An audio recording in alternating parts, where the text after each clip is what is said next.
சாப்பிடுங்க. பழமா? சீக்கிரம் கொடு, எனக்கும் பசிக்குது. இல்லங்க, நான் மறந்தே போயிட்டேன்.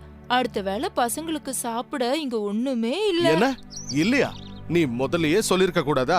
சரி சரி, நான் இப்பவே போய் தேனும் பழமும் கொண்டு வரேன். எங்க என் குடுவ? மழை வர மாதிரி இருக்கு. மழையா? நீ ஒன்னும் கவலைப்படாத, நான் சீக்கிரமா வந்துடுறேன்.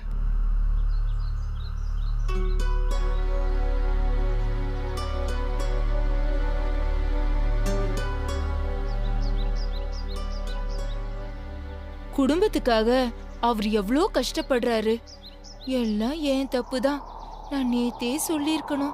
மழை காலத்துல பெய்யாத மழை கோடை மழையா இப்ப கொட்ட போகுது. காத்தும் மழையும் ரொம்ப அதிகமா இருக்கும். நாம அதுக்குள்ள சீக்கிரம் வந்துடணும்.